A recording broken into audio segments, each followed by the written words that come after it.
फलटणच्या Sai aquarium मधून आलेल्या खबरनुसार मला असे कळाले की तिथे वेगळ्या टाईपचे गप्पीच्या व्हरायटी आलेल्या आहेत. त्यासाठी मी दादूला घेऊन पहिलं तर मला डोक्याला थोडा ताप असल्यामुळे तापावरच्या गोळ्या घ्यायला मेडिकलमध्ये गेलो. तिथून गोळ्या घेतल्यानंतर मला गप्पीज घेण्यासाठी लोन हवे होते, तर मी बँकमध्ये जायचा प्रयत्न केला. माझ्या मागे एक ATM होते, पण ते बंद असल्यामुळे मी रोडच्या पलीकडेच गेलो. तिथे लोन काढल्यानंतर मी पुन्हा आपल्या गाडीकडे बघत होतो. फलटणचा खूप मोठा सुधार होत असल्यामुळे थोडासा बिघाड झालेला आपल्याला चालेल. फलटणचा सुधार होत नसता तर मी थेट गाडी ATM जवळ घेऊन गेलो असतो. माझे या छोट्या गल्लीमध्ये थोडेसे काम होते, पण मी रिटर्न फिरून परत साई ॲक्वेरियम कडे निघालो. इथे आतमध्ये जाताना इथे साईडला तुम्ही चप्पल काढून ठेवू शकता. चप्पल चोरीला जाणार नाही याची खात्री आहे, कारण लगेचच आतमध्ये गेले की इथे गप्पीच्या भरपूर व्हरायटीज आहेत. त्याचबरोबर ग्लोटेट्रा, आपण हे ब्ल्यू टेल वाले गप्पी घ्यायला इथे आलेलो आहे आणि यांचा कलर आणि आपल्याकडे अशा टाईपची व्हरायटी नाहीये, तर आपण हे नवीन कलेक्शन आपल्या पॉन्ड मध्ये ऍड करणार आहोत.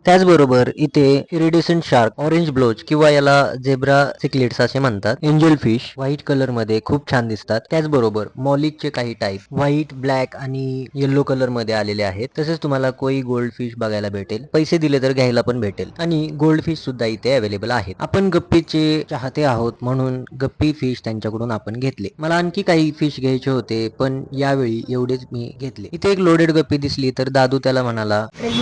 दादूचे असे बोलणे ऐकून मी चप्पल घातली आणि आपली फिश घेऊन घरच्या रस्त्याला निघालो. घरी जात असतानाच मित्राचा फोन आला आणि त्याने मला पावशेर दही आणायला सांगितले. पण मी इथे ऑइलच्या दुकानात आलो आणि त्याच्या गाडीसाठी ऑइल खरेदी केले. हे ऑइल त्याला जिथे त्याच्या गाडीचं काम चालू आहे तिथे पाहिजे होते. मग मी त्या रस्त्याने त्याच्याकडे निघालो. मित्राने मला विचारले की मला दही पाहिजे होते, मग तू का मला ऑइल आणून दिले? मग मी त्याला सांगितले की ऑइलच्या कॅन मध्ये दहीच आहे. मित्राला दही दिल्यानंतर मी थेट आपल्या घरचा रस्ता पकडला, कारण ते आपल्याला मासे आपल्या पॉन्ड मध्ये सोडायचे होते. साई ॲक्वेरियम फलटण मधले मासे तुम्हाला आवडले असतील तर मला कमेंट मध्ये नक्की सांगा. त्यांच्याकडे भरपूर प्रकारच्या व्हरायटीज असतात आणि कमी किमतीमध्ये असतात, तर तुम्ही त्यांना भेट देऊन नक्कीच तिथून मासे घेऊ शकता. घरी आणल्यानंतर आपले गप्पी मासे मी एक्लिमेशन साठी पॉन्ड मध्ये ठेवले. त्यानंतर त्याचा रबर खूप टाईट केला होता. तो रबर सोडवायला मला उशीर झाला, त्यामुळे ब्लॉग अपलोड करायला सुद्धा मला उशीर झाला. तर अशा प्रकारचे मासे आपल्याकडे नव्हते म्हणून मी हे घेऊन आलो. तुम्हाला सुद्धा ॲक्वेरियम फिश मध्ये आवड असेल तर तुम्ही साई ॲक्वेरियम मधून